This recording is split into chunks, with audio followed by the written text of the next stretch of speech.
Oke, selamat sore ibu-ibu semua yang setia di dalam Tuhan Yesus Kristus. Selamat sore Pak Edi. Ya, kita akan mulai persekutuan koper ya sore ini. Kita akan mempersiapkan hati dan pikiran kita. Kita mau datang kepada Tuhan, kita mau naikkan satu pujian. Ku bersyukur Bapa.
Mari kita sama-sama bersatu di dalam doa.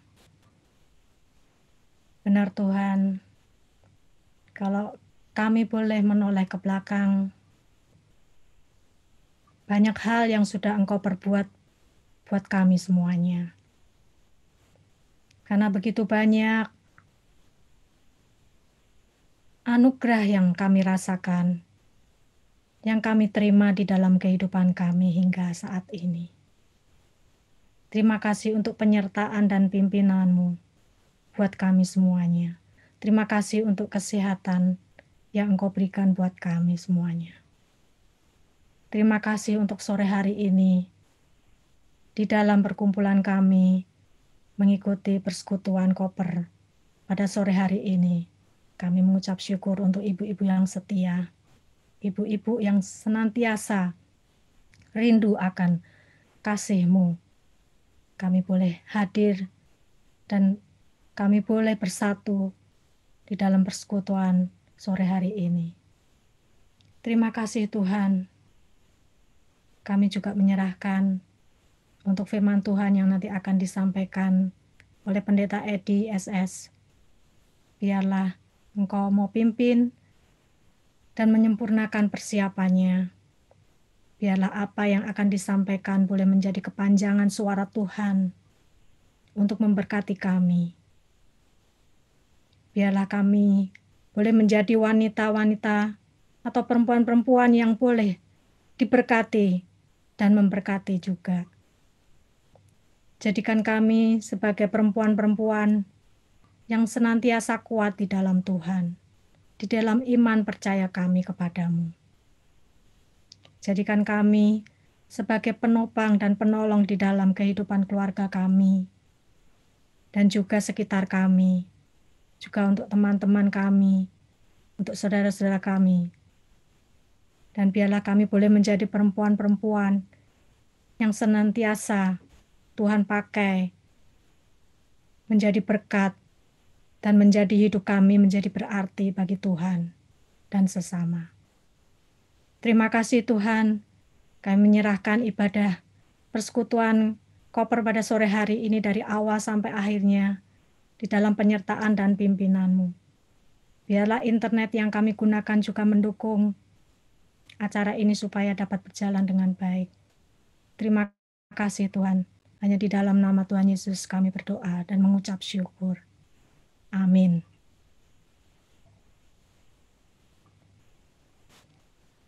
Ya, pada sore ini saya teringat juga untuk khotbahnya Pendeta Edi yang terakhir ya di koper.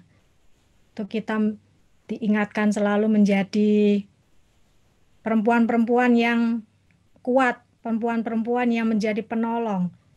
Karena kita diberkati Tuhan dan kita diciptakan sebagai penolong. Kalau kita menjadi orang yang kuat, kita harus menyandarkan semuanya itu di dalam pimpinan dan kita harus berpegang kepada Yesus. Karena disitulah kita merasa aman dan kita boleh berserah di dalam Tuhan Yesus. Lagu ini akan mengawali mungkin kalau ada yang ibu-ibu mau bersaksi, ya. Kita akan menyanyikan terlebih dulu lagu dari PPR 1 nomor 74 ini, Aman Berpegang Yesus.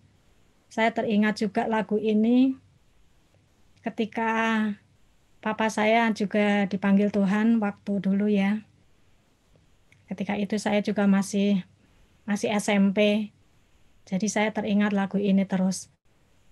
Bahwa mungkin lagu ini mengingatkan kesedihan, tapi biarlah lagu ini boleh membuat kita semakin kuat dan semakin berserah kepada Tuhan.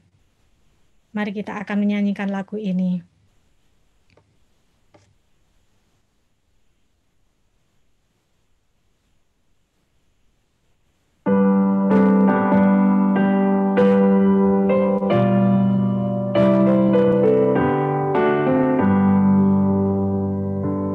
Aman berpegang Yesus, aman di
Ya, saya serahkan kepada ibu-ibu yang mau bersaksi.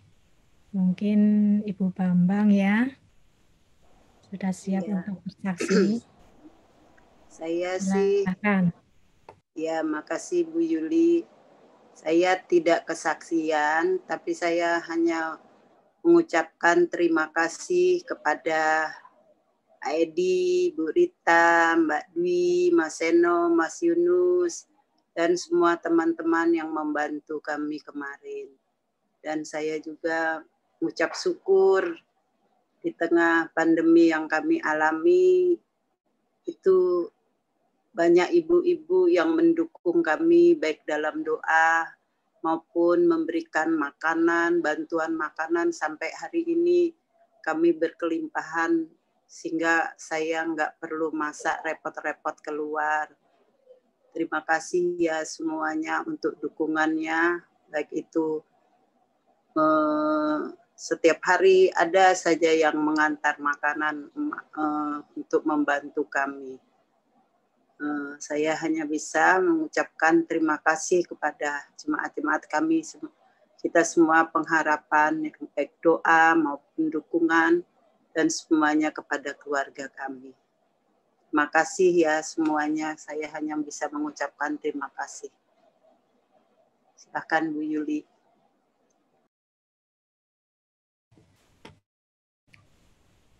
Ya, terima kasih Bu Bambang.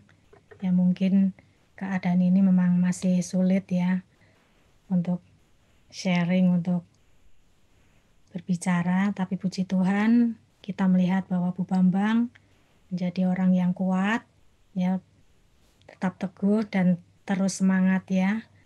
Semoga makin sehat Bu Bambang ya. Ya, saya ingin menambahin mungkin hanya mengucap syukur ya saya. Mungkin ulang tahun saya itu baru besok, tapi ya nggak apa-apalah saya ngomong sekarang.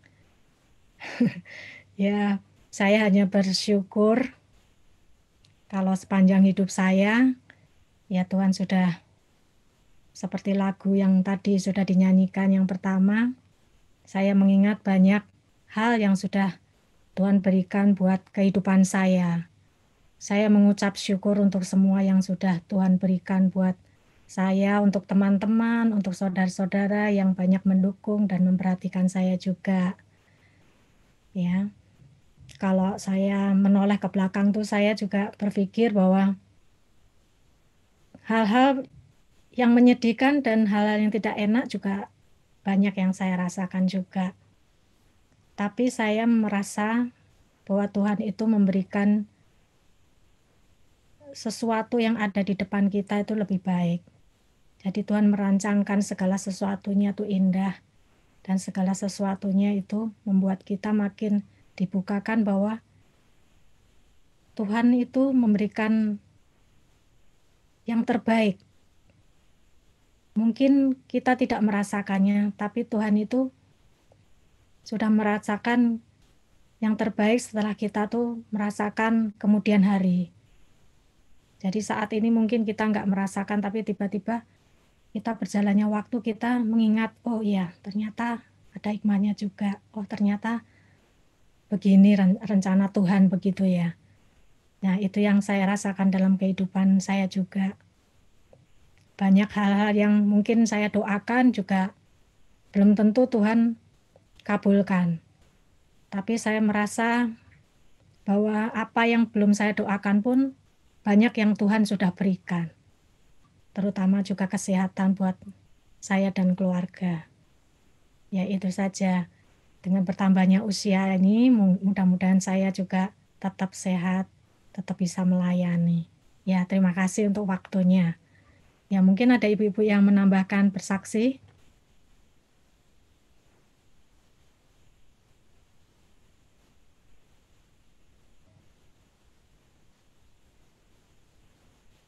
Nggak ada ya. Oke, saya akan melanjutkan dengan mempersiapkan puji-pujian untuk masuk dalam pemberitaan firman Tuhan yang nanti akan disampaikan oleh Pendeta Edi. kita akan menaikkan pujian kunaikan syukur.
Selanjutnya saya serahkan kepada Pendeta Edi SS untuk menyampaikan pemberitaan firman Tuhan.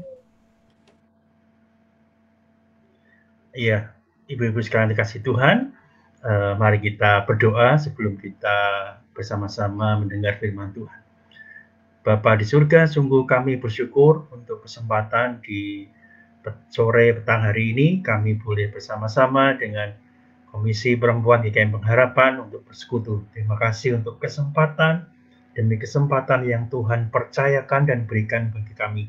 Bila persekutuan ini untuk membuat kami saling menguatkan, kami boleh saling mengingatkan, dan kami boleh bertumbuh di dalam iman percaya kami ya Tuhan. Kami semakin dipersatukan di dalam iman, dan kami boleh bersama-sama membangun iman itu didasarkan daripada pemberitaan firman maupun persekutuan yang kami lakukan pada waktu persekutuan Komisi Perempuan ini. Berkati hamba-Mu, berkati kami semua yang bersama-sama belajar di kebenaran firman-Mu. Biarlah melalui Roh Kudus-Mu boleh menerangi hati dan pikiran kami. Berkati kami ya Tuhan, dan kami siap mendengar akan pemberitaan firman-Mu. Di dalam nama Tuhan Yesus Kristus Allah kami yang hidup, kami berdoa. Amin. Iya, lagu-lagu yang bagus. Ini Bu Liana juga membuat satu desain yang bagus ya. Ini ada bunganya juga jalan-jalan gitu ya. Bagus sekali. Ya, oke. Ya, hari ini kita akan belajar satu firman Tuhan, sebetulnya lanjutan dari yang lalu gitu ya. Masih tentang Rut. Nah, sekarang kita belajar dari Rut pasal 4 ayat 1 sampai dengan 17. Ini terlalu panjang bacaannya, saya tidak akan membacakan semua karena nanti juga akan saya jelaskan dalam renungan ini. Jadi saya akan membaca satu ayat aja di bagian yang terakhir, ayat 17. Rut pasal 4 ayat 17. Beginilah bunyi firman Tuhan. Dan tetangga-tetangga perempuan memberi nama kepada anak itu, katanya, pada Naomi telah lahir seorang anak laki-laki. Lalu mereka menyebutkan namanya Obed. Dialah ayah Isai, ayah Daud. Ya, ketika kita membaca Rut yang terdiri dari 4 pasal ini, saya pikir tidak perlu banyak penjelasan. Karena semuanya satu rangkaian cerita yang mudah untuk kita pahami. Selesai kita membaca 4 pasal dari Rut ini, kita mendapati, oh maksudnya seperti ini. Tetapi pada sore petang hari ini saya mengarahkan kita semua untuk kita melihat bagaimana tangan Tuhan itu mencapai tujuannya. Maksudnya seperti ini, di balik semua yang ada di dalam kisah Rut ini, bagaimana tangan Tuhan itu bekerja dan mencapai tujuannya. Memang tidak disebutkan bagaimana tangan Tuhan seperti ini, tidak. Tetapi di bagian pasal yang terakhir, saya akan bersama-sama dengan ibu-ibu, para perempuan yang ada di tempat ini untuk kita bersama-sama belajar. Nah, mari coba kita perhatikan kalau dari kisah Rut ini ya. Ini adalah seorang yang boleh dikatakan ya biasa-biasa saja gitu kan. Seorang yang kalau kita tadi ayat yang ke-17 itu dihilangin atau ayat 18 yang berikutnya dihilangin, ini hanya kisah yang perempuan biasa saja. Bahkan mungkin lebih kuat Naomi. Jadi antara Rut dan Naomi itu sama-sama kuat, tapi menurut saya Naomi lebih kuat ceritanya gitu ya. Maka tadi anaknya laki-laki pun juga Naomi yang merasa dia punya anaknya gitu kan, lebih kuat. Tetapi kenapa ini disebut dengan kitab Rut? Kalau kita lihat, apakah mungkin yang menulis Rut kemungkinan besar seperti itu. Tapi kalau kita lihat dengan ada keturunan-keturunan ini, dia tidak menulis langsung kisahnya, tetapi sangat mungkin itu setelah dari Daud itu lahir, sehingga kata Daud itu bisa muncul. Mungkin menulisnya di waktu dia sudah tua gitu ya, sudah tua dan dia menulis kisahnya. Nah, ini menarik kalau kita perhatikan ibu-ibu sekalian. Saya mencoba membagi tangan Tuhan yang mencapai tujuannya itu dalam 4 bagian. Yang pertama adalah melalui orang yang sigap dan pandai. Saya percaya bahwasannya kita mengerti satu tokoh pria laki-laki yang begitu kuat di dalam kisah Rut, yaitu Boaz. Ya, memang sepertinya juga kamera itu tertuju pada dia. Selain Naomi dan Rut juga kepada Boaz. Tapi tiga tokoh ini kita tidak bisa membantah. Dan satu-satunya pria di situ adalah yang kuat adalah Boaz. Boaz seorang yang punya garis keturunan, dan itu dia satu suku juga dengan Naomi. Dia kerabat dekat dengan Naomi. Di dalam pasal 2, pasal 3 dia berjumpa dengan Rut. Dan kemudian pasal 3 dia menginginkan Rut itu menjadi istrinya. Nah, bagaimana kita bisa memahami kenapa kok tiba-tiba muncul nama Boas, bukan yang lain? Kenapa Boas itu dimunculkan di dalam kisah Rut dan dia suka kepada Rut? Apakah ini kesengajaan saja? Kalau kita lihat dan kita bisa pastikan, Boas orang yang berada, orang yang punya duit, karena dia bisa menebus tanah yang dimiliki oleh Naomi, tepatnya Elimelek. Dia bisa menebusnya. Jadi dia orang yang berada, sedangkan Rut dan Naomi orang yang menderita. Kenapa Tuhan munculkan Boas? Tapi justru kisah ini menjadi semakin menarik untuk kita baca dan semakin membawa kita, kenapa ya tiba-tiba muncul Boas seperti itu. Nah, tangan Tuhan bekerja memunculkan orang-orang di sekitar kita yang tidak pernah kita duga. Kenapa kok muncul Boas? Naomi sudah sangat menderita.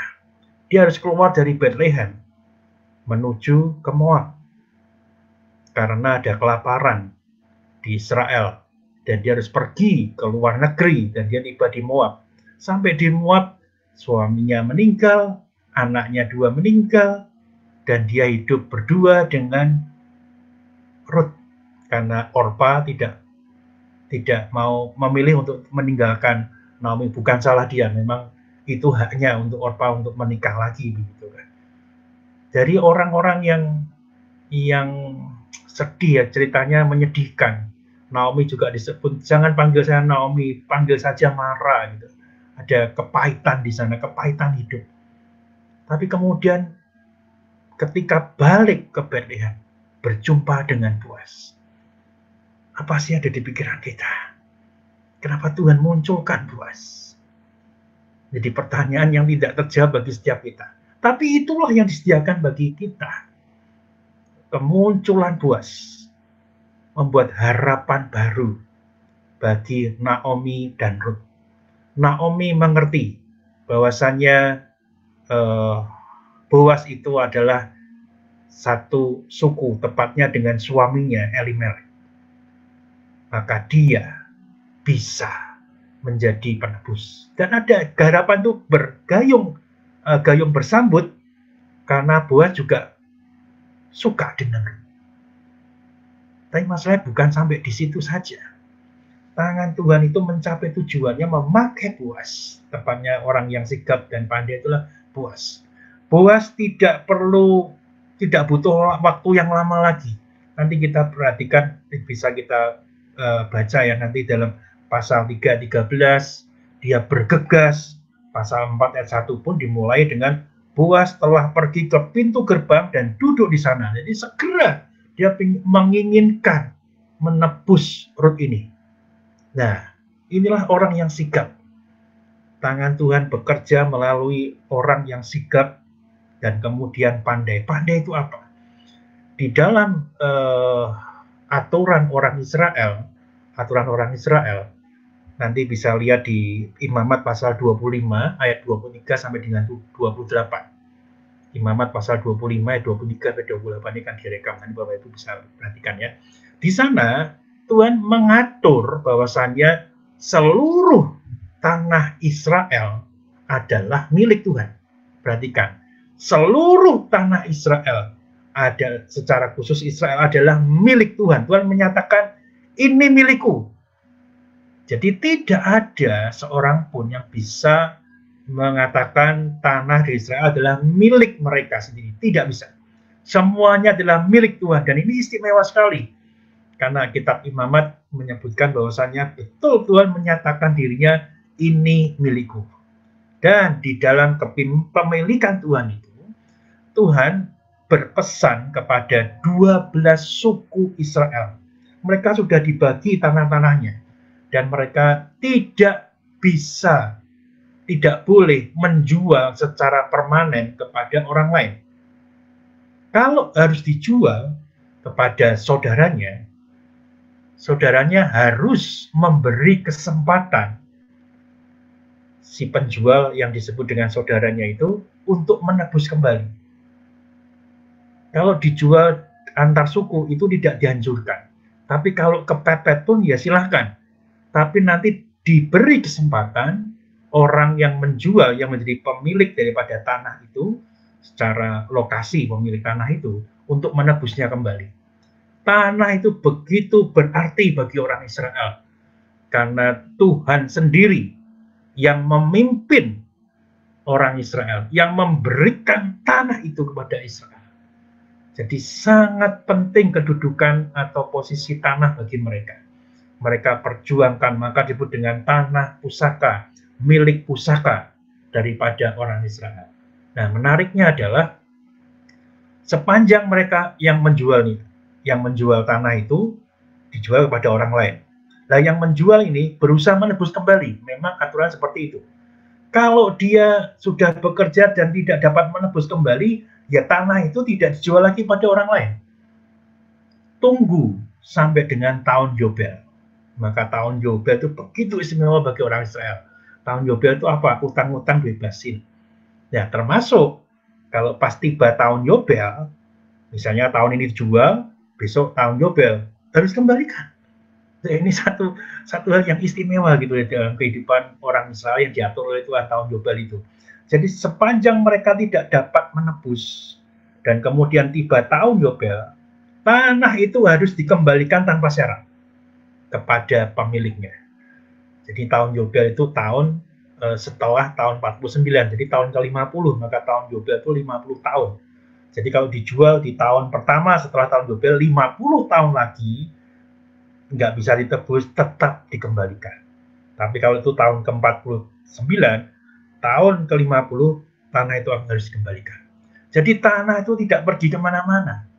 Boleh dijual, tetapi tidak permanen kepemilikannya. Nanti tahun Yobel, kalau itu harus dikembalikan. Nah, yang unik aturan seperti itu pun juga terjadi bagi Boas. Boas tahu bahwasannya tanah milik Elimelek itu bisa ditebus. Dan aturannya adalah siapa yang bisa menebus? Kerabat dekat. Dan Boas adalah urutan kedua dari kerabat dekat. Jadi yang pertama harus ditawarkan terlebih dahulu. Kamu mau nebus enggak tanah ini? Kira-kira seperti itu. Kalau kamu mau, ya berarti kamu memiliki tanah itu. Tapi kalau kamu tidak mau, urutan kedua itu boleh maju memiliki tanah. Ya, kira-kira gambarnya seperti itu ya. Nah, singkat cerita, Boas ini orang yang pintar, yang pandai. Dia tidak mau sembarangan bertemu dengan penebus yang tidak disebut namanya, yang berhak dulu. Dia berjumpa dengan sengaja tadi pasal 4 ayat 1, dia mendatangi, pergi pintu bergang, kemudian kebetulan lewatlah gitu ya. Tuhan mengatur gitu. Saya pernah khotbah tentang kebetulan. Tuhan mengatur, lewatlah penebus yang disebutkan Boas itu. Dan kemudian, hei saudara, tidak sebutkan namanya gitu ya. Kira-kira seperti itu. Kemudian ayat yang kedua, dia nggak mau ngobrol berdua aja, tapi dia panggil 10 tua-tua untuk menjadi saksi omongan mereka gitu kan. Ini orang pintar. Jadi dia tidak mau sendirian bicara. Kalau sekarang kita itu kan punya bukti kuat itu, kalau kita WA-an itu kan bisa chat WA. Nah, ini loh buktinya. Orang ini ngomong gini gitu. Nah, ini semakin canggih gitu ya. Kita nggak perlu saksi hidup, tapi dengan chat WA itu sekarang bisa jadi saksi. Ini loh ngomongnya seperti ini. Maka seringkali saya jarang chat-chatan gitu. Saya maunya ngobrol langsung aja gitu, daripada nanti jadi bukti gitu ya. Kita perlu hati-hati gitu ya. Nah, Boas panggil 10 tua-tua. Ini orang yang pintar, supaya menjadi saksi omongan mereka. Nah, disitulah Boas mengatakan secara cepat aja, Elimelek ini istrinya, yaitu Naomi, kerabat kita. Dia dalam keadaan sukar, tanahnya mau dijual, dan kamu adalah orang pertama yang bisa memiliki. Dan penebus itu mengatakan, oke, saya mau beli. Boas bingung itu kan. Wah, kalau dibeli kan artinya Ruth nggak bisa dimiliki. Karena dengan menebus itu, termasuk itu aturan dari Israel, dia termasuk dengan memiliki Naomi dan Ruth, itu aturannya seperti itu. Dan kemudian Boaz pinter, kamu mau beli nih, oke, itu termasuk Ruth di dalamnya. Jadi bukan hanya Naomi saja, termasuk Ruth, meskipun dia orang Moab, tapi dia sudah menjadi satu dengan Naomi. Nah, kalau dia beli tanah itu, dia harus menikahi Ruth. Nah, ini penafsir mulai banyak yang mulai nafsirkan gitu ya. Kemungkinan penebus itu sudah menikah. Kemungkinan. Tapi kemungkinan yang lain, dia belum menikah, tetapi dia tidak mau dengan Ruth. Kenapa? Kalau dia menikah dengan Ruth, dia kan harus bagi warisan lagi. Jadi apa yang dia miliki nanti juga menjadi milik daripada Ruth. Apalah tafsiran itu sudah menikah atau tidak menikah, singkat ceritanya nggak mau. Dan disinilah kepandaian daripada Boaz. Oke, kamu nggak mau. Oke, semua saksi-saksi sudah ngomong nggak mau. Kalau begitu, kamu sudah menyatakan nggak mau, saya yang akan menebus. Pinter dia kan, tadi kan 10 saksi. Dan singkat cerita, Boazlah yang menebus. Ini sesuatu yang luar biasa. Bagaimana bisa Tuhan mengatur perjumpaan dengan Boaz? Dan kemudian cara Boaz menjadi suami Ruth itu begitu luar biasanya. Tuhan pakai orang yang sigap dan orang yang pandai. Dan itulah Boaz. Dan selanjutnya tidak kalah menarik, Bapak Ibu sekalian kasih Tuhan. Tangan Tuhan mencapai tujuannya itu, kalau boleh saya katakan bagian kedua, melalui berkat pernikahan. Nah, ini menarik, perhatikan ya. Pasal 4 ini memang sungguh menarik gitu ya. Tangan Tuhan mencapai tujuannya melalui berkat pernikahan. Duh, nikah berkatnya bagaimana? Nah, kita perhatikan ayat-ayat yang ada di situ. Itu sungguh bukan berkat yang biasa kalau kita perhatikan gitu kan. Oke, kita lihat ayat yang ke-11. Ayat yang ke-11 ya. Tadi 1-10 itu Boaz beli gitu ya. Tadi saya nggak baca sengaja, tapi ceritanya seperti itu. Ayat 11 kita perhatikan. Dan seluruh orang banyak yang hadir di pintu gerbang dan para tua-tua berkata, kamilah menjadi saksi. Tuhan kiranya membuat perempuan yang akan masuk ke rumahmu itu sama seperti Rahel dan Leah. Sama seperti Rahel dan Leah. Ini kan aneh. Berkat pernikahan itu ya dari Tuhan untuk mereka. Mereka memang belum tidak ada acara pernikahan ya. Tetapi ketika membeli tanah itu sudah di ACC, artinya itu adalah mereka sudah dikatakan resmi. Boaz resmi memiliki Ruth. Dan para tua-tua itu memberikan berkat yang istimewa. Sama seperti Rahel dan Leah. Rahel dan Leah itu adalah para perempuan yang melahirkan anak-anak Yakub yang disebut dengan Israel. Jadi 12 suku itu dilahirkan oleh Rahel dan Leah beserta dengan budak Rahel dan Leah. Jadilah 12 orang laki-laki dan satu yang disebut dengan Dina. Yang disebutkan perempuan yang menonjol adalah Dina, yang lain tidak disebutkan perempuan yang lain. Dari berkat seperti ini kita lihat, kok aneh ya, kok muncul nama Rahel dan Leah. Jadi artinya mereka memberkati supaya Ruth itu melahirkan orang-orang Israel. Ruth itu orang Moab, orang asing bagi mereka. Oleh sebab berkat yang istimewa bagi Ruth adalah berkat seperti Rahel dan Leah. Ruth dianggap oleh mereka, diakui oleh para tua-tua itu. Ruth menjadi orang Israel. Ruth diterima sebagai orang Israel yang akan melahirkan salah satu suku dari Israel. Dan ini adalah Boaz adalah suku Yehuda. Dalam ini dia suku Yehuda. Nah, ibu-ibu yang dikasih Tuhan, berkat istimewa seperti Rahel dan Leah menjadi milik Tuhan, yaitu Israel sendiri. Tapi yang kedua, kalau kita perhatikan itu juga jadi janggal tadi ayat 11 gitu ya. Sekarang kita lihat ayat yang ke-12. Ayat ke-12. Keturunanmu, maksudnya keturunan Boas dan juga Rut, kiranya menjadi seperti keturunan Peres yang dilahirkan Tamar bagi Yehuda, oleh karena anak-anak yang akan diberikan Tuhan kepadamu dari perempuan muda ini. Kalau kita baca sepintas, ya nggak ada apa-apa. Tapi mari saya mengajak para ibu-ibu perempuan, komisi perempuan tempat ini, perhatikan kata ini sekali lagi. Peres yang dilahirkan Tamar dari Yehuda. Oke lah, Tamar ini sebetulnya menantu Yehuda, tapi anak-anaknya ini mati semua, dan akhirnya Tamar itu menjadi istri Yehuda. Dan dia melahirkan anak kembar sebetulnya. Nah inilah kata kuncinya. Peres itu anak kembar. Kembarannya adalah Serah.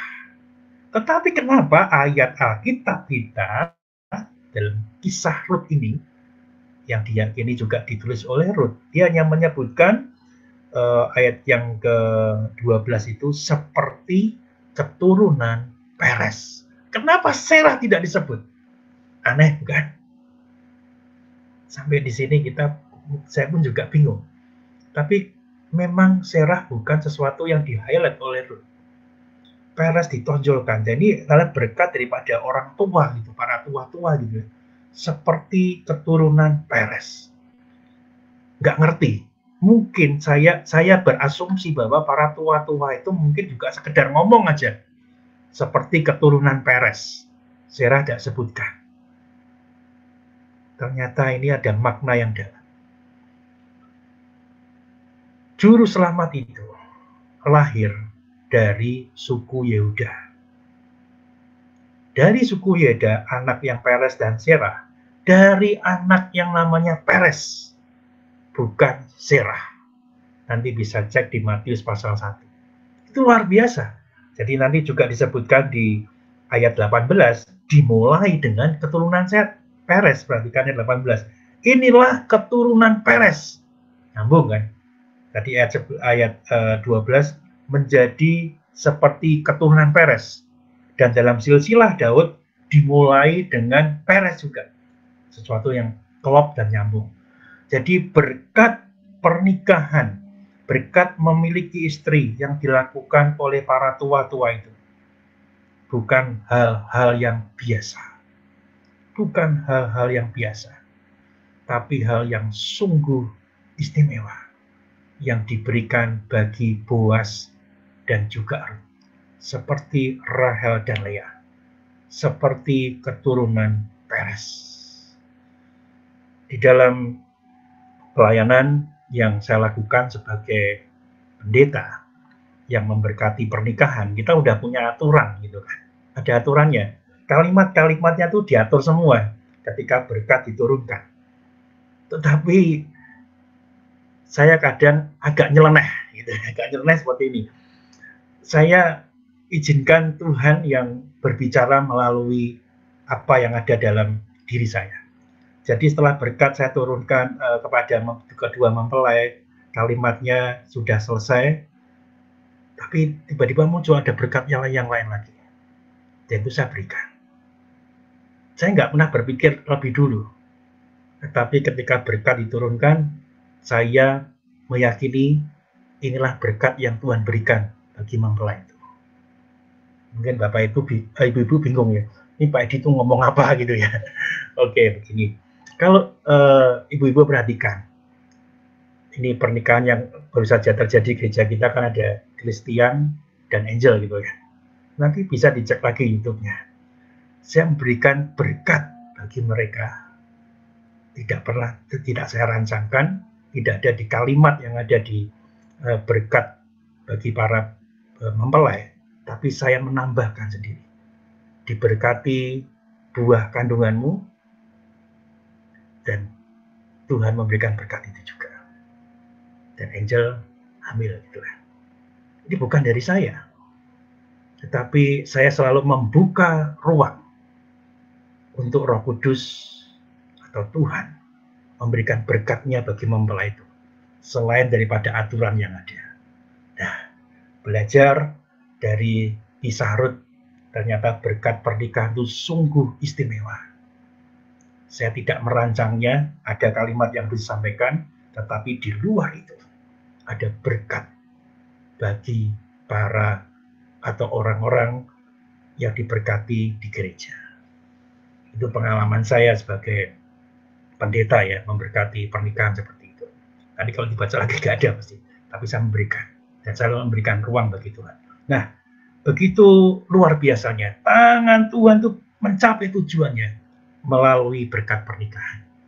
Dan yang ketiga, tangan Tuhan mencapai tujuannya itu melalui keturunan. Jadi tadi jelas seperti Rahel dan Leah itu melahirkan anak-anak, dan kemudian seperti keturunan Peres. Jadi jelas dikatakan melalui keturunan. Nah, melalui keturunan, pasal 4 itu luar biasa, memang luar biasa. Perhatikan ayat yang ke-13, tadi kan sudah 11, 12, 13. Lalu Boas mengambil Rut, dan perempuan itu menjadi istrinya, dan dihampirilah dia. Maka, perhatikan, atas karunia Tuhan, perempuan itu mengandung. Biasa bukan? Kita anggap kan biasa saja. Tapi saya mengulik ibu-ibu semua tempat ini. Di awal, pasal 1, Rut dan Elimelek pergi ke Moab. Dan kemudian sampai Moab, mereka punya 2 anak, Mahlon dan Kilion. Mahlon dan Kilion, mereka punya menantu 2, Rut dan Nur dan Orpa. Tidak dicatat di Alkitab. Dan kenyataannya, 2 menantunya itu tidak punya anak. Tidak punya anak. Mandul, boleh dikatakan seperti itu. Sampai anak-anak daripada Naomi dan Elimelek ini mati, Kilion dan Mahlon ini mati, Naomi tidak punya keturunan. Maka dia menyebut hidupnya itu pahit, dan dia jangan sebut saya Naomi lagi, saya itu marah, pahit gitu, kepahitan, marah itu pahit gitu ya. Karena tidak punya keturunan. Kalau dia punya cucu laki-laki 1 aja, itu akan membuat dia lega. Tapi karena nggak punya. Nah, kalau kita melihat posisi seperti ini, Rut tuh boleh dikatakan perempuan mandul. Kalau dulu kan pokoknya nggak punya anak, itu kan perempuan yang disebut mandul, bukan pria gitu. Nah, dalam posisi seperti ini, ketika ayat itu berkata pada kita 13, maka atas karunia Tuhan. Nanti bisa dilihat berapa lama mereka berhenti nggak punya suami. Kita berkata 10 tahun setelah Rut ditinggal suaminya. 10 tahun. Jadi punya suami, nggak punya anak, sampai suami meninggal, 10 tahun setelah itu baru menikah lagi dengan Boas. Dan atas karunia Tuhan. Dan di sini kita mendapati, ibu-ibu sekalian kasih Tuhan, bahwasannya keturunan itu adalah atas karunia Tuhan. Jadi kalau kita punya anak, bukan sekedar proses saja, oh saya punya anak karena saya punya alat reproduksi atau seperti apa, seperti itu. Tidak. Kita punya cara pandang yang berbeda. Anak kita itu adalah karunia Tuhan, perhatikan. Karunia Tuhan. Bukan sekedar kita punya kemampuan seperti itu, tidak. Kita sebagai orang-orang percaya diingatkan, anak kita adalah karunia Tuhan. Dan ini tepat ketika saya berbicara dengan para perempuan. Kalau para perempuan bisa mengandung, punya anak, itu karunia Tuhan. Dan disebutlah di situ kelahiran Obed. Jadi tangan Tuhan mencapai tujuannya melalui kelahiran Obed. Ya, Obed diakui oleh Naomi. Ternyata Obed ini adalah ayah dari Isai, ayah Daud, ayat yang 17 yang terakhir. Wow, itu luar biasa. Nah, ibu-ibu yang dikasihi Tuhan, tangan Tuhan mencapai tujuannya melalui keturunan, kok bisa ya? Sekali lagi kalau kita hapus ayat yang ke-17. Ini adalah cerita yang tidak menarik untuk kita baca gitu. Cobalah kita baca lagi. Isinya cuma penderitaan aja kok. Pasal pertama, pasal kedua. Baru setelah dinikahi oleh Boaz, cerita ini jadi menarik. Tapi cerita ini menjadi semakin kuat ketika disebutkan Daud. Inilah keturunan dari juru selamat. Matius pasal 1. Nanti kita lihat keturunan-keturunan itu sampai dengan kelahiran Yesus. Dari Daud sampai dengan Yesus. Itu sesuatu yang luar biasa. Jadi kita mendapati bahwasannya kitab Rut itu menjadi istimewa ketika disebutkan dan disangkut pautkan dengan kelahiran juru selamat. Kita berpikir bahwasannya anak kita lahir, ya sudah, memang itu lahir saja. Tetapi Tuhan punya rencana. Tangan Tuhan itu mencapai tujuannya dengan kelahiran anak kita. Berkat istimewa, bukan? Dan yang terakhir, tangan Tuhan mencapai tujuannya melalui perempuan yang biasa. Kalau saya sebutkan biasa-biasa saja. Biasa-biasa saja. Hilangkan ayat 17, 18, dan sampai dengan ayat 22, pasal 4 ini menjadi kisah yang biasa. Dan mari kita lihat sungguh-sungguh. Apakah Rut bukan perempuan biasa? Apa yang menjadi kelebihan daripada Rut? Bisa kita sebutkan? Nggak perlu dijawab ya. Nanti Bapak harus buka mic lagi. Apa yang jadi kelebihan Rut? Dia cuma perempuan Moab, menderita, ditinggal suaminya, menjadi janda, hidup bersama dengan janda, yaitu mertuanya, di dalam kesulitan, dan harus ikut dengan ibu mertuanya yang janda balik ke Bethlehem yang bukan negerinya. Ini cerita apa? Cerita perempuan biasa saja. Dia bukan seperti Deborah yang menjadi orang hebat di Alkitab kita. Dia bukan perempuan lain yang lebih hebat lagi seperti Maria. Dia bukan perempuan yang luar biasa, menurut saya tidak. Tapi dari perempuan yang biasa inilah kita justru suka. Buktinya seperti ini. Naomi itu menyebut dirinya dengan marah, kepahitan. Tapi orang yang milih nama Naomi banyak kan? Nama Rut tidak kalah banyak, mungkin lebih banyak daripada Naomi. Tapi saya belum mendengar nih sampai sekarang ada orang namanya Orpa gitu. Belum mendengar, bukan berarti nama Orpa itu jelek loh. Orpa itu arti namanya bagus. Tapi orang kalau disuruh milih Naomi, Rut, Orpa itu bukan pilihan. Naomi masih di pilihan, Rut pilihan yang utama. Dan kita punya di sini yang jemaat kita namanya Rut juga gitu, namanya sama gitu kan. Ada Naomi enggak? Mungkin ada. Tapi nama Orpa sedikit sekali. Saya belum pernah dengar sih. Jadi dari perempuan yang biasa, ternyata istimewa. Melalui perempuan biasa, Rut. Tapi tangan Tuhan itu mencapai tujuannya. Kalau kita lihat di daftar Matius pasal 1 tadi, kelahiran daripada juru selamat, daripada Yesus, itu ada 4 perempuan, ibu sekalian, yang disebutkan itu. Yang pertama adalah Tamar, kemudian Rahab, yang ketiga adalah Rut, yang ketiga adalah istri Uria, tidak disebutkan namanya itu ya, itu Betseba. Nah, mari kita lihat itu ya. Rahab, orang yang punya karakter kuat, meskipun dia kita di dalam lintasan pikiran kita juga kurang bagus, gitu kan. Tapi dia karakternya lebih kuat.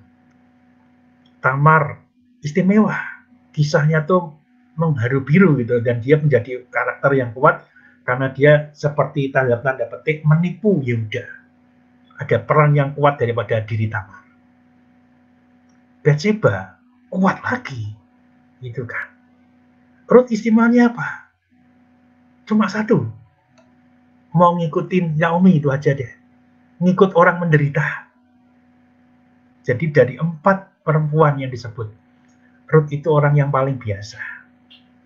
Dia menjadi luar biasa karena mengikut mertuanya yang juga janda, yang menderita. Jadi ibu-ibu sekalian dikasih Tuhan, perhatikan siapa kita. Mungkin kita menyebut saya ini cuma perempuan biasa. Tapi kalimat ini sebetulnya bagus sekali ya, yang bagian terakhir. Tapi saya nggak mau highlight sendiri. Saya jadikan satu, karena ini bagian yang keempat. Tangan Tuhan menggunakan orang-orang yang biasa, tepatnya lagi perempuan-perempuan yang biasa untuk memenuhi tujuannya yang luar biasa. Nah, ibu bisa dikasih Tuhan. Siapapun kita, kalau kita mengatakan, oh saya biasa-biasa saja.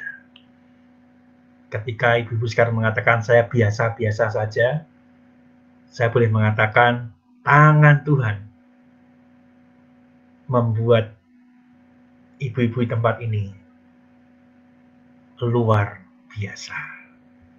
Tangan Tuhan memakai orang-orang yang biasa untuk memenuhi tujuannya yang luar biasa.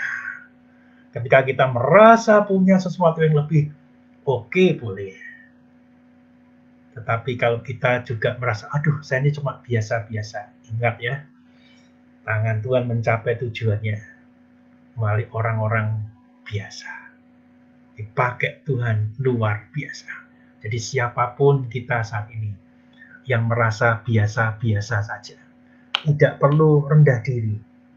Tuhan bisa memakai kita dengan luar biasa dan menjadikan kita luar biasa. Saya tuh apa? Coba cerita deh Ruth, saya tuh apa?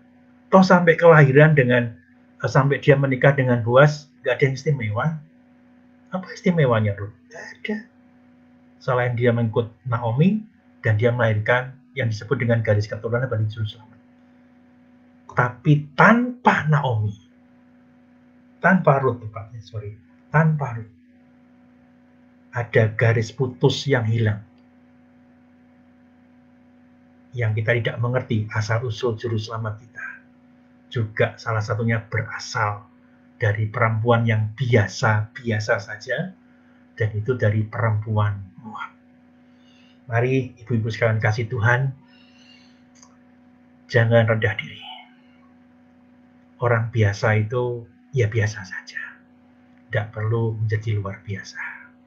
Tapi Tuhan bisa memakai kita luar biasa.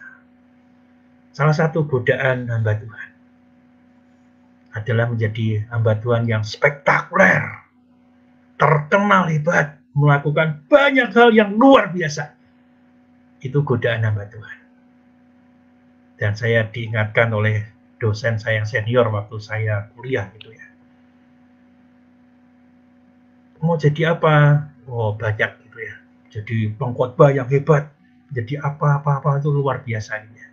Tapi dia ingatkan, jadilah seperti yang Tuhan kehendaki dalam dirimu. Kamu nggak perlu berpikir menjadi orang yang hebat. Tapi apa yang kamu lakukan itu adalah hebat di mata Tuhan. Saya mensyukuri hal ini. Ketika ada di kampus dan ditanya oleh kampus ketika mendekati lulus gitu ya. Mau kemana, saya harus diutus kemana, karena saya nggak punya sponsor, jadi saya kan bebas diutus kemana juga gitu. Mau kemana, dan Pak Edi mau jadi apa ke depan? Saya cuma simpel aja, saya mau jadi pendeta di gereja, menjadi gembala jemaat. Kemungkinan untuk terkenal tuh sedikit lain kalau saya menjadi pengkhotbah hebat, dipanggil ke sana kemari, wah itu luar biasa. Terkenal, tampil di mana-mana, itu luar biasa. Tapi saya yakin menjadi orang yang melayani di gereja. Cukup itu aja. Di mana? Di GKMI. Gereja yang disebut mereka gereja kecil gitu. Gereja kecil, malah kita juga ngomong GKMI, gereja kecil, mungil, indah gitu, segala macam gitu. Malah kita berbangga dengan yang kecil gitu. Maksudnya nggak seperti itu. Tapi gereja yang saya hidupi Gereja di mana yang melahirkan saya ingin balik lagi kan. Dan Tuhan memberkati. Dan kalau sekarang tiba dengan ibu-ibu semua di tempat ini, itu bagian saya yang biasa. Tidak ada kelebihan daripada saya, tapi saya hanya melakukan hal-hal biasa. Tapi biarlah nama Tuhan yang dipermuliakan luar biasa. Ibu-ibu juga sama. Perempuan yang biasa, tapi dipakai Tuhan luar biasa. Amin. Mari kita berdoa. Bapa di surga, sungguh kami bersyukur untuk petang dan malam hari ini. Kami boleh mendengar firman-Mu kisah tentang Rut. Perempuan yang biasa-biasa. Biasa-biasa saja. Dan sangat biasa. Tapi dari Rut itulah kami melihat ada tangan Tuhan yang tidak kelihatan. Yang mencapai tujuannya melalui perempuan yang biasa-biasa saja.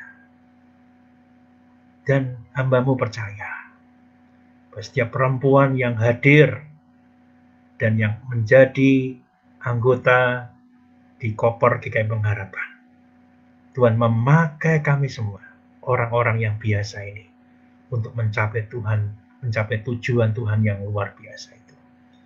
Memakai seluruh anggota, pengurus, para aktivis yang ada di Komisi Perempuan GKI Pengharapan.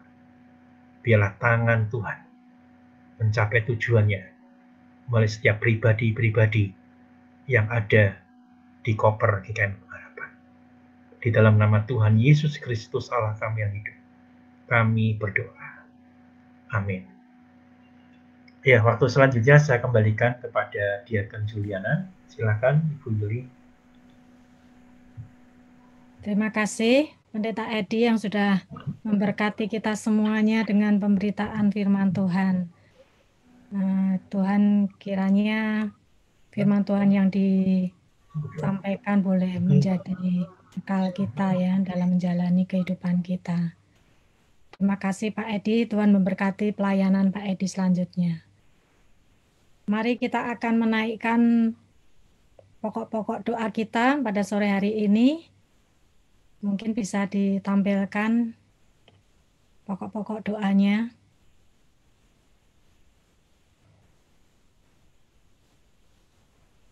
Saya menyusun pokok-pokok doa ini ya, nanti sesuai dengan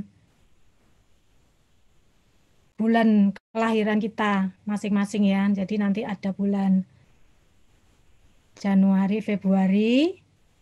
Nanti kita berdoa untuk pokok doa yang pertama. Nanti untuk Maret, April, kita akan berdoa untuk pokok doa yang kedua. Jadi seterusnya itu ya. Jadi nanti kita akan doakan bersama-sama menurut bulan kelahiran kita. Pokok-pokok doanya belum bisa tampil ya.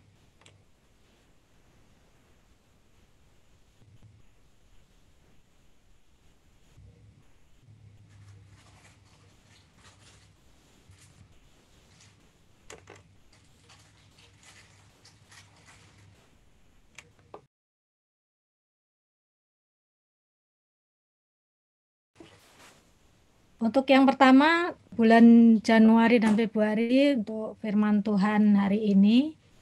Dan yang kedua, Maret, April, berdoa untuk jemaat yang lemah tubuh, ya untuk Ibu Suraji, Ibu Toya, Bu Eni, terus Pendeta Emeritus Yeni, dan kehamilan Ibu Angela ya. Kiranya Tuhan memberkati selama kehamilannya, kesehatannya, dan babynya. Terus yang ketiga, bulan Mei dan Juni, berdoa untuk Ibu Indriati dan keluarga kiranya terus dikuatkan dan dihiburkan.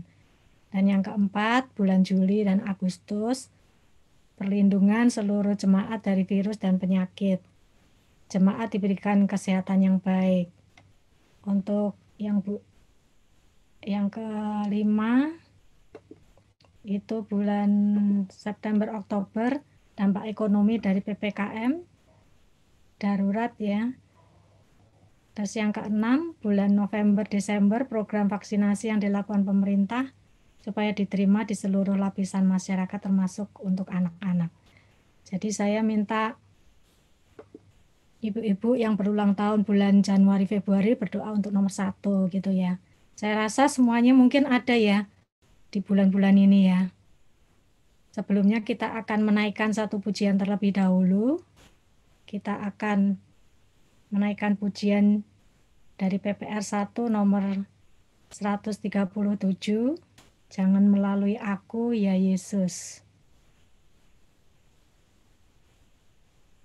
Setelah itu nanti kita berdoa bersama-sama ya.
Kita berdoa bersama-sama.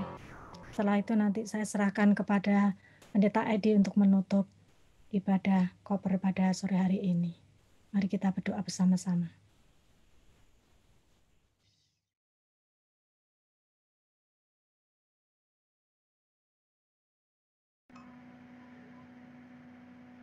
Terima kasih ya Tuhan untuk malam hari ini kami boleh bersekutu dan sebentar lagi mengakhiri akan persekutuan ini.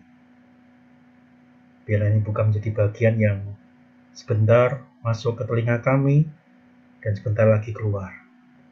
Tapi seluruh yang kami dengar pada saat ini boleh ada dalam hati kami ya Tuhan. Kami membuka diri kami. Kiranya seluruh yang ada diri kami, tangan Tuhan mencapai tujuannya di dalam dan melalui kami semua. Orang-orang yang biasa itu ya Tuhan. Berkati setiap kami yang ada dalam kelemahan tubuh. Berkati setiap kami yang ada di dalam kedukaan. Berkati setiap kami yang perlu penguatan. Biarlah semuanya Tuhan yang menopang. Tuhan yang memberikan kekuatan. Dan Tuhan yang terus berjalan bersama dengan kami melewati hari-hari yang sukar ini. Dan bagi kami yang sedang bersuka cita, kiranya kami juga mengucap syukur pada Engkau atas segala berkat pimpinan yang Tuhan berikan pada kami. Terima kasih Tuhan, kami boleh mengakhiri persekutuan ini kepada Engkau. Jemaat yang dikasihi dan mengasihi Tuhan, arahkanlah hatimu pada Tuhan. Dan terimalah berkat yang datangnya daripada Tuhan. Tuhan memberkati engkau dan melindungi engkau. Tuhan menyinari engkau dengan wajahnya dan memberi engkau kasih karunia. Tuhan menghadapkan wajahnya kepadamu dan memberi engkau damai sejahtera. Amin. Bapa, terima kasih. Bapa, terima kasih.